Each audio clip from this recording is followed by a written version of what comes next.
Welcome to the It's Our Life's Work podcast, brought to you by Opus Vitae Construction here in Portland, Oregon.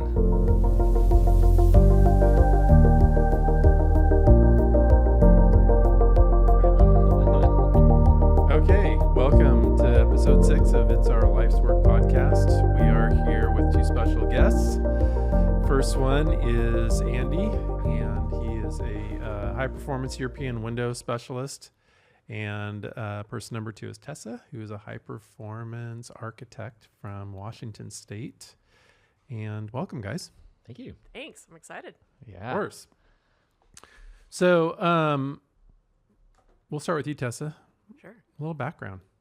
Who you are, favorite colors, all that stuff. Oh, favorite color. Mm-hmm. Well, I got made fun of in my company for my favorite color being black. Okay. Aha. Because I love black. And so everyone in our company, their business card is a color, and everyone has a really fun, vibrant color, and they got me black. So I'm the only black card in the company. Distinguished, yeah, timeless. distinguished. Does your card look slimming? Yeah, there it is. Yeah, it is. I have the thinnest card. So I own the Artisan Group, Architecture and Planning, and we are a women-owned architecture and planning company out of Tumwater, Washington, next to Olympia. And we got into Passive House in the early days and have been doing it longer and in some ways more prolifically than any other firm on the West Coast. And we have a team of 13. Just hired another architect. I'm very excited about her. And we are focused on hiring and promoting women, people of color, and members of the queer community in architecture. Less than 1% of all firms in the United States are owned by women. And so we are very, very much marginalized, very much tend to not be in high levels, positions of leadership in firms. And so my co-principal, Rusa Cassell, and I formed our company since we weren't going to get promoted anywhere else. Yeah. We formed our own company and are trying to do architecture a little differently. Nice. Andy, you're up. Yeah, so I'm an engineer with a building problem. So I became an engineer because in high school, if you're good at math and science, they're like, oh, you should be an engineer, right? But I actually like making things. And so throughout my career, I've made sure that I can build something every couple of years. And that about 4 or 5 years, I've been around performance building passive houses since the early aughts, I guess. And built my last project, was a home for my family in the Columbia Gorge here. And in that process decided, all right, I've heard about these really nice windows. They've always been kind of outside my reach, but decided that I'm going to figure it out. And so dove headfirst into the performance window, into the pool, I guess, and look at you floating around. Yeah, I'm just With floaties. I've got my floaties, but exactly. So yeah, we're having fun. It's been super satisfying from an engineering perspective. Like the quality of the products is just super awesome, and so I'm having a blast. So that's kind of my background is engineering, and now Windows. But to go even a little further back, you were doing like academics, right? Yeah. So you're a teacher or so, professor or whatever. Right. So after graduating college, I found out that most engineers work in cubicles, and I'm allergic to them. It's a tragedy. Wait, you're allergic to other engineers or the cubicle? The cubicles, actually. Just checking. Yeah. So I was looking for an exit. I actually ran a small residential light construction company for a few years, and then went into teaching. Huh? Yeah. Well, we're still doing it. Yeah. They're both like, yeah, we know. Good luck. So then I went into academia because it would give me breaks in which I could still build. So I'd kind of build a project every couple of years, and so I've been teaching. Nice. But now, like collegiate level, high school? Yeah, no, I taught at a college here in the Portland area, so a junior college. So would teach the first couple of years of mechanical or civil engineering. Nice. Yeah, that's neat. Yeah. So what is a high performance window?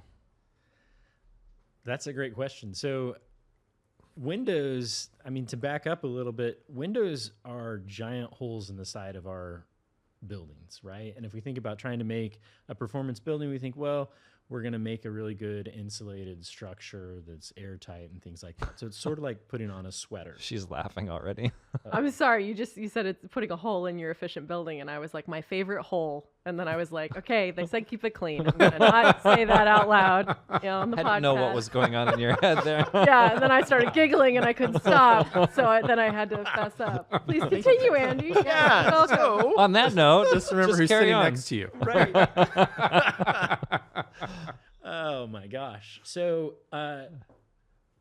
performance window, like when you do that, whether you use a good window or a bad window, you're losing energy out of that, right? And so a performance window is one that makes the energy loss out of that window much less, provides better comfort, and provides better air sealing.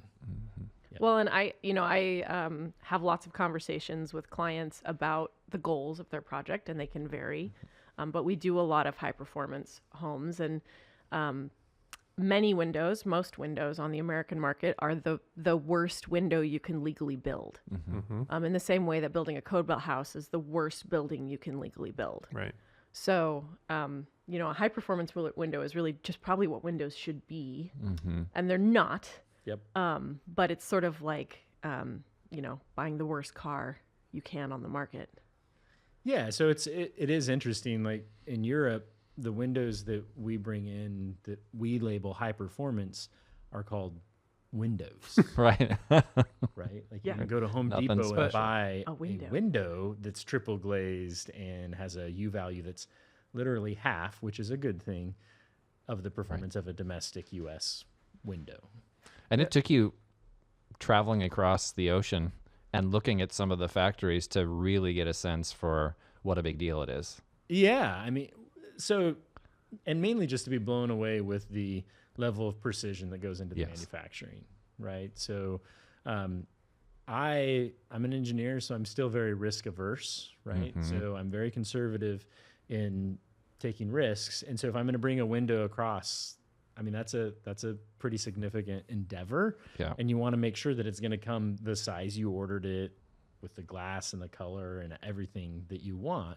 And so I was really concerned. And so, visiting these factories blew my mind on the level of automation and integration that they have, so that when I, am quoting something or making a spec for a window, that spec immediately translates into and drives the CNC equipment that's cutting the pieces for that window and then assembling it. And so it really helped me feel a lot better about, no, this is way better than anything I'm used to. Totally. Yeah. And so when we were talking a while back, you were saying that when you went to the factory that most of the windows had, or when they went through the production assembly, that human hands didn't touch them. Yeah. So what happens, human hands don't really do any of the sizing of the window. Okay. So human hands are going to put the glass in the window, and they're going to, screw the hardware on and things like that. But the actual sizing of the window is all CNC cut.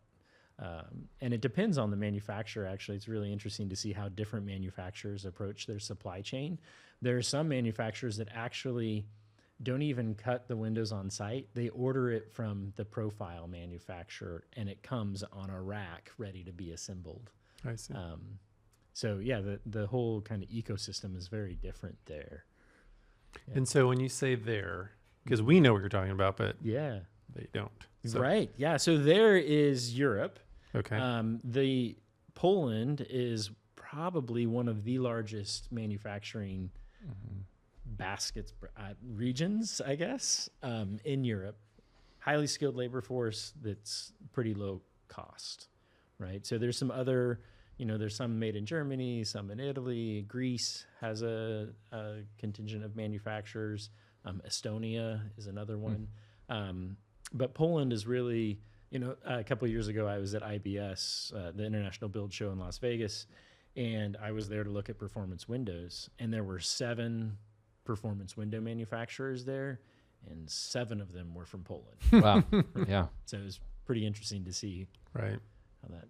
The other window company that I work with regularly, besides you, Andy, is also Polish. Mhm. It's good stuff. Yeah. Yeah, it's it's because I'm a bit of a, support local economy first kind of guy. And it's really disappointing that our domestic windows are really poor quality, and that the industry has really been focused on aesthetics and on the window and performance not being at all a consideration, really. It's like, well, how does it look? You like the way the frame is, you like the profile. It doesn't have a flange on it. That's hard to install. Nope, we're out. Yeah. And it just shocks me that something as important as a window and an assembly is given such little attention. Truly. I mean, well, and I think Americans just got used to spending very little of their construction budget on the glazing, which doesn't make any sense compared to what we spend on everything else. Right. And I think Europeans are more comfortable with a higher percentage of their construction budget going to their openings, to their fenestrations. And I think that's a more natural fit. I think it is too, but it's also like a critical thing, right? I mean, it's like the windows of your car are really critical that they work well. And the windows in our houses are very much the same thing, but like we'll get plans from an architect and the windows aren't specified. The sizes are, but the manufacturer isn't. And we're like, well, I don't even know how they do that because each manufacturer, like the design parameters are so wildly different that I won't even do a schematic design unless I have a sense of what window manufacturer we're going to go with. Right. I mean, that just makes sense. It makes sense to us. But we see it all the time. It's like, how'd you size open? We just did it for standard vinyl. And then, your framer can adjust, with the window sheet. And I'm like, I've been that framer with the window sheet here and the plans here. You know how many mistakes happen? No, heavens no. Don't do it that way. Right. Yeah, exactly. Well, and also, I have taught some classes on how to optimize windows for passive house design. I've taught a lot of classes about how to design passive houses generally, but the windows can be a whole topic by themselves because you can utterly blow your budget on the windows if you don't know what you're doing. And if you don't optimize the sizing to, I don't want to say the limits, but sort of the optimized limits of the manufacturer, you're going to end up with lots of little windows. And the frame is the most expensive part, and the glass is the least expensive, and the glass performs the best, and the frame performs the least. So if you're not optimizing your window package to the limits of your manufacturer, you're leaving money on the table and probably glass. And you probably could have afforded more glass for less money with the right design. Yeah. One of the things that it's interesting, you said you were in the passive house thing from early days. So you've had more struggles with windows than just about anything else. And if you go to a client and tell them you can't have this view or whatever because the windows, that doesn't fly so well. So when you're talking to clients now with all those years of experience on board, how do you guide clients when it comes to making decisions about windows? I have definitely gotten, feedback from the passive house community and scrutiny for using lots of glass. So if you go to our website, you'll see that we love glass. And, I think that compelling architecture that will stand the test of time will have lots of glass. So I don't push back on glass at all, ever, unless the client is telling me I have a very modest budget. And even then, I'm not going to say, well, you should live in a dark home. I'm going to say we need to be incredibly strategic about where we spend your glass budget, because I've had an award-winning home that we just built. The glass budget was $18,000. It's very reasonable. And it's about to be featured in Rue and hopefully eventually Dwell. So this is a beautiful architecturally designed home that we were very strategic about where and what kind of glass we used. So they won't get any pushback from me. We're just going to probably adjust where we spend our budget of glass on the house. On an energy efficiency model that's like passive house, where you have to meet certain energy standards, what does that mean about the ability to achieve those standards, and what are the implications for clients about that? Well, I mean, it depends on your climate. Our firm works all over the country, but primarily our work ranges from Vancouver, BC, the San Juan Islands, as far south as Bend, Oregon. So that's, our primary region that we operate. So we're very, very, very familiar with, the differences and the subtleties of those different environments. So, our house in Bend, doesn't have as much glass to the west because they get so much more sun than a home we're designing in Olympia or in the San Juan Islands. Yeah. So it's incredibly site specific, but for a lot of the area that we work in, it's very gray and very cold and very rainy. And so the glass is actually absolutely necessary because we can't reach the energy performance limits that we want to reach unless we have a heat source that isn't electricity. Yeah. And so it's got to be glass. And I'm not the biggest fan of creating a dark home that I then layer in solar panels to make electricity when I could have just put a window. Yeah. I see like a left hand feeding the right, and it makes no sense to me. Yeah. So for me, I'm going to lean towards a more heavily glazed design at every turn, and that's going to look differently depending on where I'm putting it. Yeah, you're making my wife and many other people happy when you say that. Well, and I do affordable housing as well. Yeah. And I don't compromise on how much glass a person needs to be happy. That's not where I cut. So it's a closely held ideal. Yeah. And I think a lot of Tessa's designs, or the ones that I've been privileged to take a look at, they do a great job of prioritizing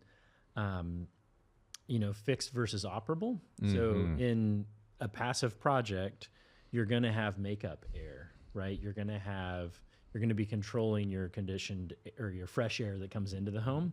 And so the need for operable, opening windows is really reduced. And that can be a huge cost saving. So some of Tessa's projects have an amazing amount of glass, and you just manage where do we actually need this window to open versus close. Because in an aluminum frame window, it can often be almost 50% less to have fixed versus operable. And that's cost, and then also performance. Right. The fixed windows perform very, very, very well, and the operable windows don't perform nearly as well. Yeah. So again, it's that strategy. Yeah, and that's what Tessa said earlier about glass is cheap and frames are expensive. That's exactly, that's it. In an operable window, you have essentially twice as much frame, right? Because you have the frame that gets mounted in the wall and then the frame that moves as the window opens. So you just doubled your frame and you end up pretty much doubling your cost. And then going back to performance, the frame performs worse than the glass. So you've also decreased your performance by making it operable. Yeah, these are some of the factors that we don't think about when we're considering how we live in houses, because we're so used to living in houses the way we are. And so we think, well, I need all my windows to be operable. Because I'm going to be uncomfortable. Exactly. Right. And we don't stop to think about why we have those responses, those gut responses. But all it takes is a little bit of hearing, strategy. Yeah. Thoughtful approach to where we use the right materials is very important. And the nice thing about having designed hundreds of these kinds of buildings now is that I trust that the client is more comfortable. So I don't feel the urge to make everything offerable because God forbid it be over 90 degrees. I actually trust the science of what I'm doing now, and not just in like an intellectual way, but in an actual effectual. I've been in them, I've touched them, I've stayed in them when clients were out of town. I believe that they work. Yep. So we've talked a little bit about, or we've mentioned aluminum windows. Yeah. And imagining that, a lot of people watching this don't have any knowledge other than maybe they had or seen aluminum windows from like the 60s and 70s. Right. Are they the same? These are not your granddad's windows. Okay. Yeah. Yeah. So these windows. That's your new slogan that you're going to get. These are not your granddad's. These are not your granddad's. That'd be good. Aluminum windows. Just make sure you give me credit for that. Along with punch a hole in this. I thought it was what's your favorite? Oh, right. Yeah, it was. Those are my favorite. Yeah, those holes. are my favorite holes. Yeah. All right. Yeah. So how they're different is that they're thermally broken. So what we're looking for in performance building envelopes is you don't want thermal bridging, which is essentially any path for heat to transfer between the inside and the outside. And so anything that both touches your outside surface and your inside surface is going to be a point that you want to pay attention to. And so the window frame is one of those, right? On the outside, we had a storm here in January. My windows had a coat of ice that was like a 1/4 inch thick on the outside. So clearly they're freezing, right? And on the inside, I like my house to be about 68 degrees. Well, So that means there's a huge temperature differential there. And that temperature differential, if I geek out and become my engineering hat, where that is, that temperature differential is what drives heat transfer, right? And so when you have that huge differential and you only have a couple inches of window frame, there's going to be a lot of heat transfer there. So what do we do in aluminum? This is where in your Granddad's window, you'd end up with condensation different times on the inside and gross. Puddling and all the mess. Exactly. Yep. So what we do is it's not a continuous frame from outside to inside of aluminum. There's a split in the middle, and it's called thermally broken, and they use a polyamide spacer typically that attaches the outside surface of aluminum to the inside surface of aluminum, but that polyamide is like a no-go for thermal transfer, right? And so it makes the windows perform so much better. In fact, in really high-performance windows, it's more often that you might actually end up with condensation on the outside of the window on a cold morning. That happens regularly here in the Northwest. That's interesting. And I don't think that anybody's grandfather's aluminum windows looked like that. Or are that thick. Or are this thick and robust.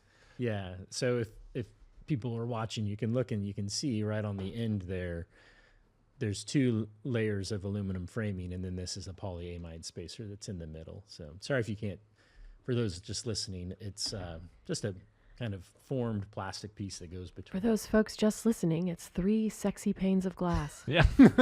Nice. Held by seemingly rubber. Tessa, I think you just need to come with me every time. Pitch windows. 'Cause My make husband it is far a more civil interesting. engineer, and I oftentimes will pity us. reduce his statements down to a sentence, which he sometimes appreciates and sometimes doesn't. I can imagine. Yeah. So you spoke just a second ago about triple pane. Yeah. And what is that? Yeah, so we're, energy efficient windows in the United States are double pane, right? That's a huge jump up from single pane. So I would say, gosh, until probably the late 60s or 70s, you only had single pane, right? And pane is what? Sorry. Single sheet of glass. Yeah. Okay.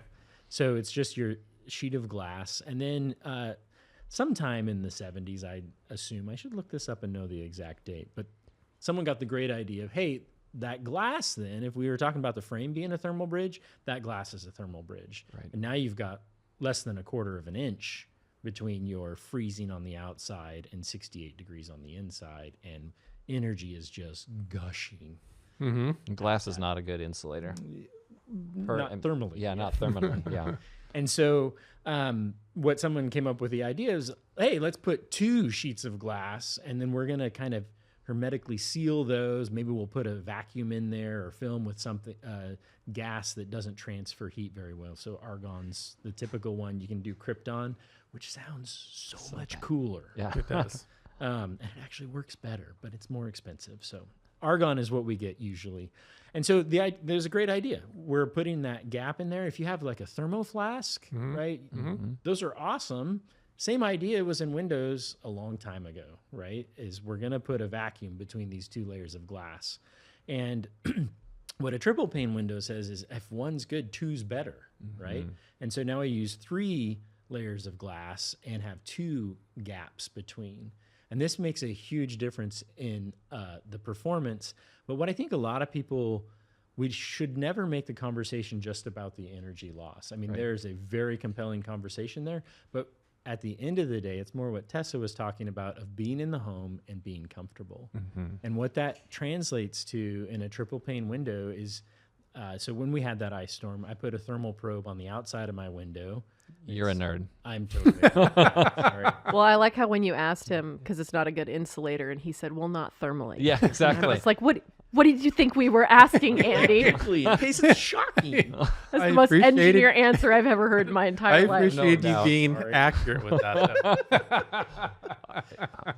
So thermal probe on the outside, it's 32 degrees, and it's 68 degrees or 63 degrees on the surface of my window. And that's a really important number. That differential between the surface temperature of your window on the inside and your ambient air temperature. I believe Passive House refers to it as the comfort criteria. Yeah. And we're trying to get every surface to be at least 64 degrees, 63, close enough. Yeah. To keep you from feeling the effects of radiant asymmetry, which can make you feel like there's a breeze, all kinds of uncomfortable causing, stratification, your feet are cold, your head is warm, all of sort of the downfalls of the post-war house. Yeah. Yes. Yeah. So it's a 7 degree. You want the ambient to any surface to be within 7 degrees, or it feels funny. It doesn't feel good, I guess. It feels uncomfortable. So what's interesting is if you look at a double pane window in that same situation, it would be twice that. It'd be almost 15 degrees of temperature differential, right? So and that starts to cause problems not only from from a radiative perspective. So you're warm, that's cold, you're going to radiate your heat to that.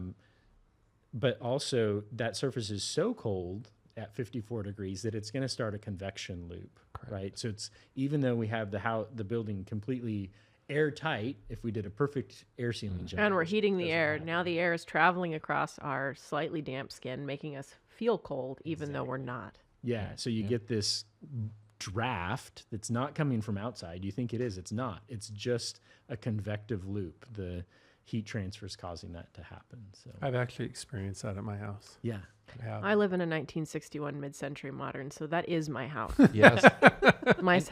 You're a looper then. You're a looper. Yeah. Well, I mean, anytime you sit next to that window, you're uncomfortable. Yes. Or, anything. Just like being that. in my house, you're uncomfortable. But what's weird though is that I'm like, I feel a draft. And I start looking for like, is there something open? Am I like missing something here? And it's like, no, everything's sealed up. And that's what it is. Yep. And I thought I was crazy for a moment. And thank you for letting me know that I'm not. No. Or at least well, not in that. Not Right. that yet. Not in that Stick with example. staying Right. accurate. Yes, exactly. Thank you. I had a dear friend and my previous business partner who retired that we ran a design build firm where we designed and built passive houses for a decade. And he once said to me, he was an engineering type, technically I'm right, but in the real world it doesn't matter. And it was my favorite quote. I wrote it on many notes for him. That sounds like great marriage advice. It does. Right? Yeah. Technically Yeah. I'm right. And as soon as he said it, we both burst out laughing, and it was, yeah. Did he have that prepared? No, I think he was was just like speaking off from the his heart. cuff. Wow, Technically, that I'm is- right, but in the real world, it doesn't matter. Truer words were never spoken, Randy. That's great. That's hilarious. So,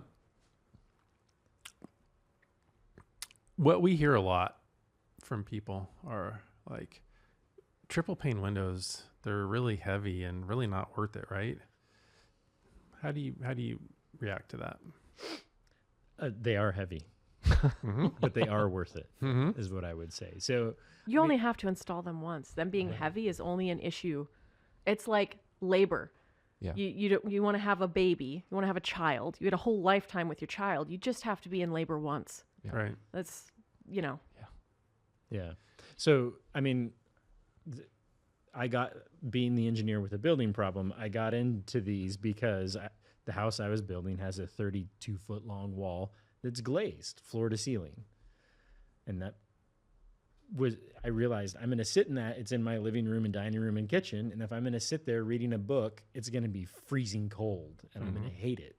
And so that's what led me to, hey, we should go triple pane. And it's worth it. I mean, from a comfort perspective, it's absolutely worth it because you are warm in there. The other thing that's really nice about them, that's a side benefit that we don't talk a ton about, is sound attenuation, right? oh my goodness. We'll put them on a busy street. Yeah. Can't hear anything inside. Yeah. Yeah.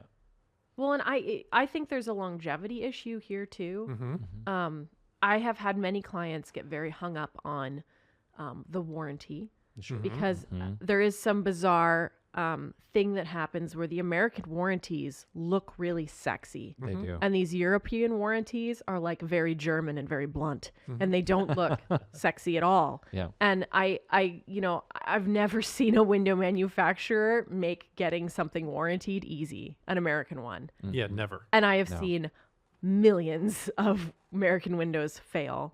I've seen like one European window fail in my 15-year career working with them. And it was replaced right away by the window vendor, and whatever the warranty said didn't matter. Right. And the windows are objectively a better quality, and they are going to last longer. Right. And sure, you're going to pay, maybe a third more if you have the right designer or the right design. But you're not going to replace them in 20 years. And an American window, you are absolutely going to replace in 20 years. It's like a roof. They're not meant to last. I truly believe some of these windows can last 100 years if well taken care of. Mm-hmm. Yeah. I mean, everyone has the experience of a single hung window in a modern house. So like a window that slides up and down vertically. I mean, come on. Everyone's tried to open one of those or tried to get it to stay up. And it's falling and there's sticks and it's like, this house is 5 years old. What's going on? Yeah. Or like how many new houses have you seen with like broken seals and the windows all fogged up? I see that all the time. For sure. Yeah. No, go ahead. The other thing that we see a lot are the crank out casements. Right. And when I am talking to window vendor here and they're like, yeah, no, we'll just do, we do the crank out casements. That's our product offering. I'm like, that doesn't work. And they're like, well, why? I'm like, because you get sash fatigue after a few years. And then what happens when you try and crank that window back? It stops and you can't get it to seal. And then people strip the gears out because they try and turn it harder. And they're like, gosh, we've never experienced that. And I'm like, so you're not a human? Are you serious? On this planet, living in an American house? Okay. Right. Good exactly. to know. Yeah. And it just blows my mind. They just kind of double down on it. Like, there's nothing wrong with it. And it's like, no, there is. I mean, a window should function for a long, long time. Mm-hmm. And I see like this aluminum window here, and I could see that, a thermoseal could go out at some point in time, but why would that frame ever go bad? No. Right. And that's one of the things that I'm sure a lot of people are thinking when they're hearing us talk about this is, you're saying 100 years for your window. That's ridiculous. That's pie in the sky. Our windows fail at a high rate. Well, if your IGU, your insulated glass unit, the set of those 3 panes of glass goes out, most of these are dry glazed, so it's a lot easier to replace the glass and not have to replace the frame. And almost all the windows are adjustable. Right. So over time, the building is going to settle. Right. And you can adjust them to accommodate for that, so you still have a well-sealing window. For sure. Yeah, that's what's incredible about the hardware here. Like, there is actually hardware on them, which I feel like in most kind of code-built windows, like rubber bands and hope right. wrapped up around it. Yeah. In a plastic frame, by the way. Yeah, and it's definitely not adjustable. Whereas this, you can adjust the bottom of the window in, out, left, right, the top of the window in, out, left, right. Like, everything is adjustable very simply. And so, yeah, it's just a whole different product. Like, I wish we could just call them, like, they're not windows. They're something else. There's some other cover for your favorite hole in the house. It's a Tesla. Yeah. It's not a car, it's a Tesla. Which brings up, how is it possible that when we talk with clients, or even when we talk with other builders, they don't know that they exist, or they hardly know that they exist? I think there's a pretty good barrier to entry to get them. Mm-hmm. Like, not price-wise, in my opinion, if you know what you're doing when you design them. I think that there's a barrier of knowledge. Many of the window vendors that I worked with early in my career, there were cultural differences, language barriers, time differences, expectations around schedule, a lack of understanding of American building culture. You're speaking about European. Yeah. I mean, there's there's a lot to overcome. It's a big pain in the ass to order these. I mean, when we go to order a window, it used to be like the person comes out locally, they measure, they order, it's their problem if it's wrong. Well, now it's my problem. Right. And the builder's problem. And so, we're going over them in a fine-tooth comb. Early on, they wouldn't convert them to English, so we had to convert to metric, then convert, I mean, there's just, I think anything, it's already so expensive and difficult to build in America. We have a lack of skilled labor. We have so many challenges in front of us. To add one more straw to the pile of straw breaks your back. And so I'm not surprised people don't use them. It's more work, and it's already a really hard industry. Yeah, and I think that's why. So I helped one of my very good friends built the first passive house in Portland, And I watched, and he went on and has built several passive houses in the Portland area. They're beautiful. But I watched his window procurement because I was actually convinced at the first go round on passive house, I couldn't afford it at the time because I didn't understand. You can design it affordably, but you have to start at design. You can't take your house and say, let's make this passive. Right? And so anyways, I've learned something in the last 15 years, which that's good, right? I'm proud of you, Andy. Yeah, thanks. So you, Andy. So looking at that project, right, I was a believer instantly, and those are amazing. What I wasn't a believer in was the value prop because of everything that Tessa just talked about. I watched projects sit for months waiting for windows. You probably spend 80 hours to order them. Yeah. No one's paying you more for that. And if anything went wrong, there was and by wrong, I mean you need hardware adjusted or changed or something like that. There was not the customer service base that was there. And so fast forward to me and my building problem in 2020, and I decide 2020 is a good time to build a house. That's a great time to build a house. Procurement's going to be a breeze. And I actually found I started working with other people that brought these in, and really nice people, but I couldn't get the details I wanted. I couldn't get clear answers on what I felt like were basic things in a timely fashion, right? So it'd take a week and a half to get a reply to an email. And I'm like, okay, these are a premium product. There's no way around it. They are more expensive than going and buying a Milgard a vinyl double pane window of any variety. I get it. These are more expensive. And so they're a premium product, and I expect premium customer service. And I did not experience that. And I said, I am stubborn. I am not going to accept that. How'd that go for you? It was a lot of led you fun. to where you are, right? It led me to where I am. So They say get close to the problem. right. Yeah. And so, I just started. Actually, I stayed up all night one night and cold called factories in Poland is how this started. Really? And I said, this is ridiculous. There's got to be a better way. I'm guessing somebody speaks English there, and I don't mind being awkward. I'm an engineer. And so That's true. Well, and this, Andy, I mean, this is why, and sorry, little plug for Zola, since I've worked with them for a decade. Absolutely. Evan with Zola is my spirit animal. And he, you call these window vendors, and they, you've met them at a conference, they want your work. Yep. And they can't answer your technical questions. Yeah. First problem. Yeah. Like, you don't get another chance if you can't answer my questions about your product that you're trying to sell me. Yeah. Like, and that's one of the reasons I love working with you, and I love working with smart people, is because like you have to be able to keep up. Yeah. And like the minute we called you and we can reach you on the phone and ask you a technical question, and you can either say, I can answer that right now, or I can find out for you and get back to you. Yeah.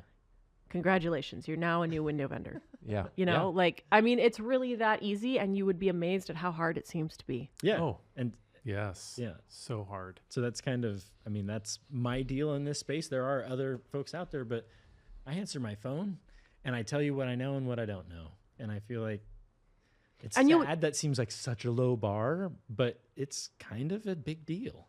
And you'll put in the work. I mean, you've really been in the trenches with us on our $50 million Habitat for Humanity affordable housing project.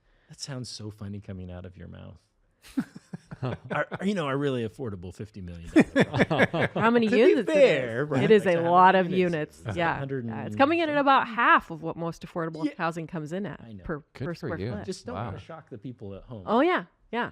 But Andy's having conversations with city administrators. Yeah. Because the product we want to use, because it's very cost effective and it has structural flanges that we can just install and side and move on, is not NFRC rated.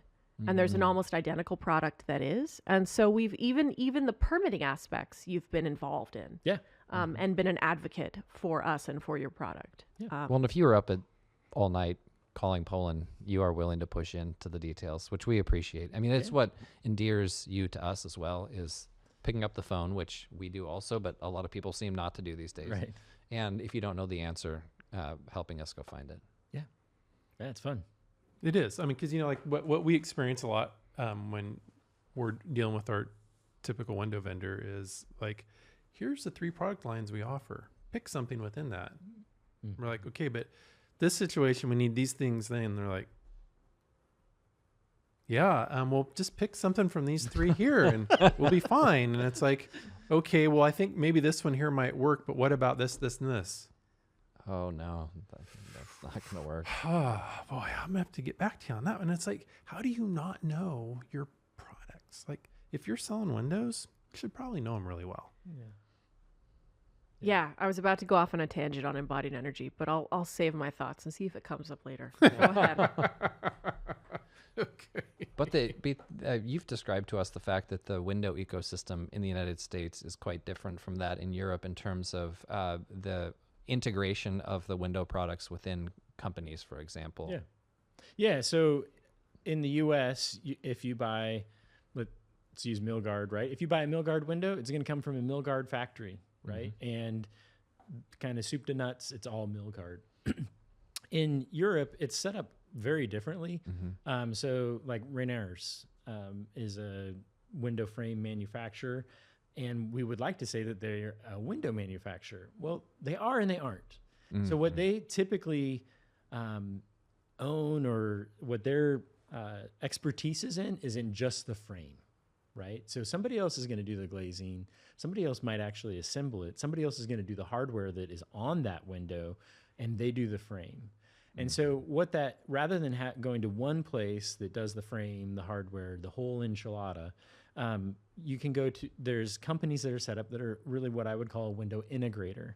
And so they will buy it from a frame manufacturer, frame material. They'll buy from a hardware manufacturer, the hardware, and from a glazing manufacturer, the glazing, and they put it all together. And so what's cool is that you can get, you can mix and match, right? So not only within, on a particular project, right? You can have one frame design that you want in one area of the home and a different in another area of the home. Totally fine. We can source them from the same provider, even though one might be a Rainier profile and another one's by a company called Aluprof. And so it really gives a ton of choice. So my catalog looks much broader, for instance, than an American manufacturer, because I deal with 4 different integrators. Just one of those integrators carries 10 different profile manufacturers. Each profile manufacturer has probably 10 to 100 different profiles, right? So, and when I'm talking about what does that really mean? Well, it means how thick your frame is. It means the style of your frame. It means if you're doing a big door, how big can the door be, right? Like a big sliding glass door. Well, and I think things change. I think one of the neat things about your company and what you do, Andy, is for me, I want to remain a generalist as an architect. Sure. So there's also this problem where you email a company and say, this is what I'm looking for. Something kind of like this for these 6 things need to sort of be true on this project. And they send you back 1,000 options. Yeah. Right. And I don't want to become a window expert. I want to be a building expert. Yeah. And so to do that, I feel like you give me a more curated, reduced, you've already gotten rid of the chaff, doesn't apply. Sure. And now you're giving me the 6 options that apply to what I'm trying to do. Right. Yeah. And you're going to give me like a brief synopsis about why I might consider one product over another. You're going to tell him what you think is important to you. Yes. And then you're going to allow him to narrow the field. Because I want him to be the window expert. I want him to remain the window expert. And all this is, this is all very good. And this is the ideal model, right? Where the designer, Tessa, is involving the window people early to say, what are we trying, here's my design goal. How can you help me meet it? And I can say, oh, sure. Let me come up with some solutions that are specific for you, rather than here are the 3 things you can choose from. Right. Yeah, no, we definitely like that a lot. Now, Tessa, we've been talking a lot about windows and stuff, but I want to talk about the design side of high performance structures and what windows do and don't do within that, I guess, if that makes sense. Does it make sense? I'm confused. Try again. Try again, sir. So Give me a slightly tweaked prompt. right. So, as you're designing high performing homes, okay, glass is not as insulative as, a Larson truss wall. So what's your strategy to mitigate against, the glass is not as good of an insulator as like a framed wall could be? So I think it's, again, it's hierarchy and strategy, right? So where are the views? What direction do they face? Do they face in a preferable direction or a non-preferable direction? If it's a non-preferable direction, fine. We just have to make the right choices. So, let's say I have a beautiful mountain view to the north. Not ideal for a heating climate zone 4 or 5 like ours. Right. And so I might choose to do an entire wall of glass to the north. And so in my head, then I think to myself, okay, well then if I'm going to make my big move on the north, maybe I don't have as much glass on another non-preferable side like west. Okay, if I'm going to avoid glass on the west, how can I make the glass that's already on the north penetrate deeper into the project? Do I have light shelves? Do I have, interior transoms that isolate, acoustics but allow light to travel through to the innards of the building? Do I also, if I have like a really big northern facade, I'll also sometimes want to balance it with like a southern, the heat source for the house, right? So even though the whole building gets a little more squirrely in terms of like heat and loss, you still have that heat source. So I've had projects that have views to the north and then solar scoops to the south. I have a project in Portland actually called the Skyline Ridge House that is just being moved into. It's a certified passive house and it was prefabbed.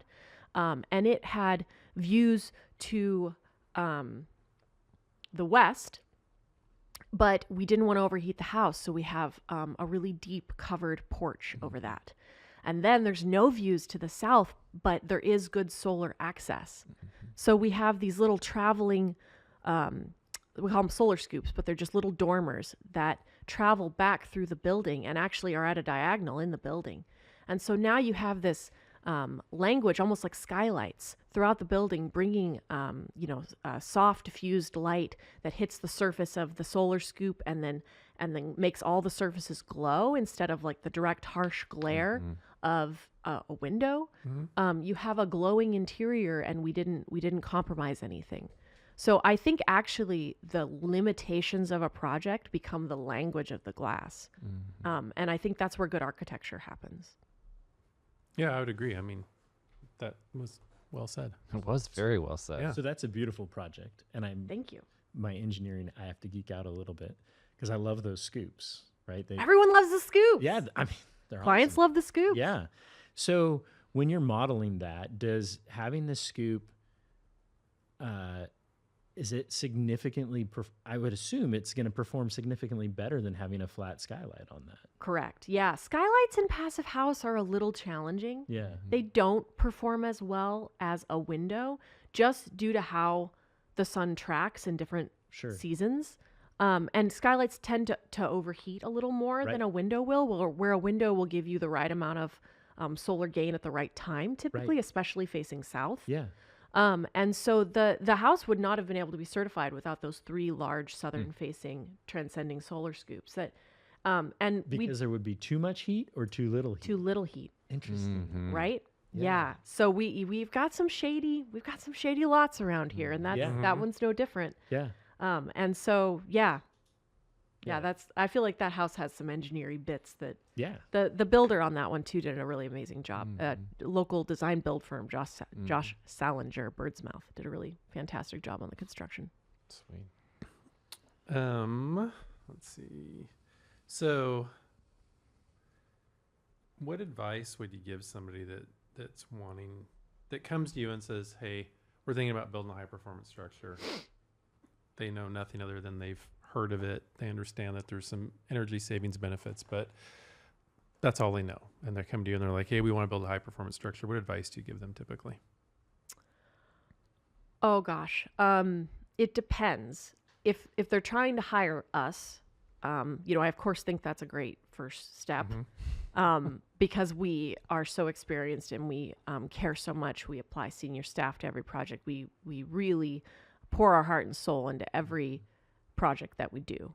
And that's certainly not the case with every architect you can hire. So I oftentimes end up being the second architect hired, and they've already wasted money and time, which is not my preference.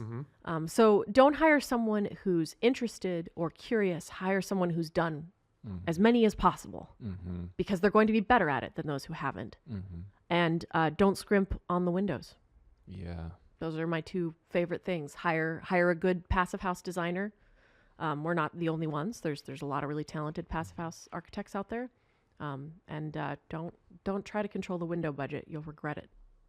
But we've been talking about passive house a fair amount. And there's kind of the passive house principles, and then there's certified passive house, and they're similar and different. What's your opinion on the value of certifying something versus just a well-built home using passive house principles? So first of all, I would say about a third of our homes are certified. Our buildings, I should say. We're also doing some commercial and multifamily certified passive home buildings. It depends. If I'm working with a builder I've never worked with before, I always will recommend certification, because it is the best way to guarantee a degree of attention to detail and quality best practices that are very hard for me to quantify and track otherwise. If I'm working with a builder that I've done 5 projects with, they've done certified passive homes with me, the project has a little too many trees to the south, we don't want to cut them down, I'm not going to be like, we have to cut those trees down. I'm going to be like, let's just do a house that's within 10% of passive house, because that's still a really good house. And I will only do that with a contractor I know and trust, and whose quality can be quantified. Because in terms of best practices, certification is a wonderful way to make sure you're getting what you paid for. But isn't there a considerable investment that comes along with certifying? There is, yeah. I would say it's usually between $5,000 and $10,000 for not including the hours for kind of some of the paperwork and stuff, like by my staff. But we sort of do the energy modeling and do much of that double checking anyway. So it's not a huge swing. But if that $10,000 you were going to spend on solar panels or something maybe more quantifiable, sure. But if you're working with a builder who's never done a home like this, that $10,000 will very easily go into trying to fix things that they would have had to be more attentive to had you been certifying. So I'm not the biggest everything must be certified. I think as a best practices move, it makes a ton of sense. But also many of the builders I've worked with over and over and over again. And so I have a short list on it. Are you guys? And I would trust them to build a very good house. But it's just a little bit more subjective, right? And then there are builders whose maybe work I've seen or that I haven't worked with before, or maybe some that I have, that I would say, no, you have to certify, because I simply don't trust the quality of the work if you don't. Right.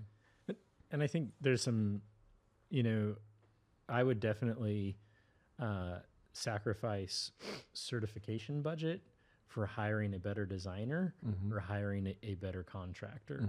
Same. And I think also for projects that passive isn't the goal, I think there's still a ton of work to be done in a performance building to apply those principles, as you say, to buildings that aren't necessarily going for certification, but we can make your built environment so much more comfortable, right? So you don't have to be, because I think there's some people have a stigma of that's just for kind of the granola energy fixated people, and it's not, right? It's really more about comfort and durability, which lifestyle. I think everyone cares about, right? Yeah. And so I think we need to kind of disassociate. This isn't some fringe kind of super liberal people doing this. It's actually makes really good science. It's good durability. It's good living. And the cost, so I've read some interesting studies recently about the cost of having a building science modeler on your project. They pay for themselves. So and you don't have an option with us. So sure, it's not, my fees are 5 to 15%, depending on the project, which is what every other architect in our area is. Yep. And I oftentimes am cheaper than my competitors. And that means my clients are getting passive house for free, whether they certify or not. I don't care. Right. Like they're getting it for free because as a matter of course, we're going to design that way. As a matter of course, we're going to energy model it because we're going to size the mechanical system correctly. Bingo. Just anyway. Right. So like, I think if you hire the right designer, there's no cost if you're not certifying. And I think the challenge is, I guess what I'm trying to speak to is in Washington State right now, you got to put continuous insulation on the outside. And so some people will think, oh, well, I want energy efficiency, so let's just double that, right? We're going to go, instead of 1 inch, we're going to go with 2. Right. Well, that could be a really bad choice, right? And so you need someone like Tessa and her crew to do an analysis to say, does that even make sense, right? Should we do that, or should we, buy better windows? I don't know. But right. Well, and I worry about some of the energy code upgrades in Washington, which I generally speaking very much support. We're heading towards passive house at a breakneck pace, which I don't mind at all. But I do worry because if you put 1 inch of foam on a home in Olympia, you actually have a moisture problem in the wall. And if you put 2 inches, you don't. Yeah. So there's going to be a lot of rotten walls in 30 years. Yep. Just due to the code change because they made it kind of a little too prescriptive and maybe not scientific enough. The other thing I was going to comment on was certification that I think is very curious. Because of course I don't like to be told what to do. Nobody does. Really? Yeah, it's shocking. New information for everyone in the room. Wow. In case you couldn't tell. I'm glad that we got to learn something new about you. But my co-principal, Rusa, just did her own passive house, designed and built it. And she did prescriptive certification, which was one of the first ones that FIAS has ever done. And I think we have some recorded presentations out there about it. But we did it just because we were curious to try. It's, a fairly modest house in some ways. It's urban, it's small, it doesn't have, walls of glass per se. And so we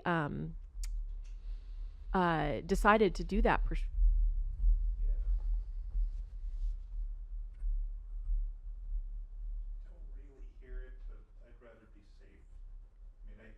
Yeah. I don't hear it on the microphones. You're good. I was going to say something stupid probably anyway. But, we certified it prescriptively, which of course would represent, that a builder could do it or, a homeowner could do it. They're trying to take measures and take steps to make it more accessible. And I think those are really great steps. I mean, her certification process was really just a FIAS fee and the certifying body that comes out and double checks your stuff while you're building. That's interesting. And so you have mentioned energy modeling a few times. Do you guys do that in-house or do you? We do. So I'm a CPHC, but I'm not allowed to touch the energy models anymore. Because I ruin them. because I break them. Because I don't keep up on all the woofy trainings and my staff do. They also don't let me have Revit. I'm not alled to have a Revit license anymore. I'm also not allowed to approve vacation time. Can you do anything? Can you do anything else? Yeah, I don't know. I feel like like a danger, and they just build little buffers around me. Especially you bring your colds in. Yeah, right. Yeah. Your things. Yeah, I'm a cesspool of disease. So energy modeling. We have several certified passive house consultants on staff. We also have certified passive house builders. So some of our that are architects. Some of our staff, lean more towards like the energy modeling, kind of more, like what could be piece of the puzzle. And then we have the certified passive house building people in our group that lean more towards like the detailing, the sequencing, working with the builder to figure out exactly how they want to build that detail in this project, in this scenario. And so we're all over the map, but people kind of pursue their passion and work out their interest in high performance building in different ways in our firm. One of the things that's really interesting to me as I listen to both of you talk is clients often still struggle to understand how important the whole team is at the beginning and the thoughtfulness of the process is at the beginning. It feels like extra money to them that they don't understand the value of. Now, we all understand here because we're shooting for outcomes that are things like thermal comfort and durability and other wonderful qualities of a house that everyone would want, I think there's a sort of a tacit assumption by a lot of people that this happens on all builds by all firms, and that you're going to get a house and it's going to feel comfortable, for example. And that's just not the case without the level of attention to detail that you're talking about with the scoops on the windows and the modeling of where the sun is in the sky relative to the views. And people believe that architects are getting this kind of training. That's what shocks me is they call and say, well, what makes you different? And it's a great question. The answer is a lot of shit. And, one of the biggest differences is the amount that me and my staff have invested in learning about this. Like, I meet far more architects, 100 to 1, that don't know what the hell I'm talking about versus the ones that do. The AIA is not talking about this stuff. They're not talking about it in colleges, except the few that I lecture at. Thank you, many universities. Kids are not coming out of their programs with this knowledge unless they're in just the right program. And they're not learning it on the job because most firms are not doing this kind of work. And I get it. It's a hard industry. Margins are slim. Work is hard to come by. But I believe that we have a proven history in the many ways that we are different in creating a market that we like and then dominating it. So you create your market and then you own that market by being the expert at that market, and we're not the only talented people doing that. There's a lot of really talented people in the passive house world, in the high performance building world, that are doing more than saying they're green. They're investing, their lives to make sure that they're on the cutting edge of doing the best work we can do. Right. And I think that's true for people like yourselves too, right? That there are builders that do it and there are builders that don't. And so it's great that you guys are doing this and that you have invested in figuring out how do we do the detailing right. Because it sounds trite, but the devil's in the details of getting a good performing home. Right. And no amount of work that I can do, nor will I do that degree of work. I think that sometimes the amount of detail that people try to put in a plan set is just stupid. There's an amount you need to do a good job, and there's an amount that's just a waste of money and is too much. And there is no amount of work that I can do that can overcome hiring a bad builder. No, that's true. Yeah, it is very true. Like, if you just have to save money and you don't believe that architects are valuable, great, fine. Draw your napkin, sketch for your house, but for God's sakes, hire a good builder. Because you can overcome a lot of things. You cannot overcome that. Right. No, you're right. But you'll probably end up with something less than... Oh, and then you'll have to hire me later, and then I'll make fun of you. Yeah. So, to be honest, my house that got me here, I put that big glass wall faces west, and I put a big overhang over it that I thought, it'll be fine. And I didn't have a CPHC do it. Guess what's over all those windows in the summertime in the evening? Big old shades. 'Cause it is hot as, and Tessa could have told me that in 5 minutes. But my very talented staff that's allowed to touch the energy model, yes. You would have walked up and said, Andy, this is a bad idea. You do develop strong instincts when you do this long enough. My favorite is where I'll be like, I think that's wrong. And they'll be like, numbers say it's correct. And I'll be like, I think that's wrong. And later they'll come back and be like, we found an error. Yeah, it's wrong. That is But that's not always the case. Sometimes I am educated by the passive house model. And that's the beauty of it, is you can't just rely on your instincts. You have to do the work. For sure. Yeah, I think it's a combination of the two, to be honest with you. Yeah. Because without that instinct, you wouldn't have questioned something that was wrong. Right. Yeah. Right. Or you just rely solely on instinct and then end up with a Western facing. Yeah, exactly. Glass that it still needs to be there. I'm not sad. Is that why you've never had me to your house, Andy? Is that why? No, that's because I didn't hire a builder either, and so I'm very embarrassed about the details. Oh, I see. Yeah. You can So come. none of us can go to your house, is what you're saying. Yeah. Actually, pretty much. Perfect.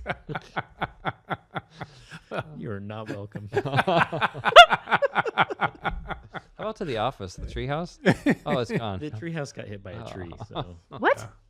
yeah, my treehouse got in that big ice storm, like a probably 40-inch Doug fir right on it. Bisected. Oh my God, you gonna fix it? I don't know. Okay. Could you have I need to hire 3D an modeled that architect. out? Yeah. I wonder. Not everything's within my control. Yeah, exactly. Despite what I may think. Well, guys, we're kind of at the max of our time here. Yeah. And, thank you for both coming in, and this has been a lot of fun. A lot of fun, it's yeah. helped educate people on some of the things to be thinking about and the things that we think about and that we do and all that fun stuff. And so I appreciate it. Thank you. And we Thanks for having esteem teams who do the things that you do so much, because it makes life in our lane so much more fun. I just respect the work you guys are doing so much. I can't wait to build more houses Yeah, together yeah. and have a bright future with everyone at this table. Yeah. That's right. Even Andy. Even Andy. Even though he won't let me come to his house. Okay. Right. Yeah, right. Exactly. Okay, great. Thanks.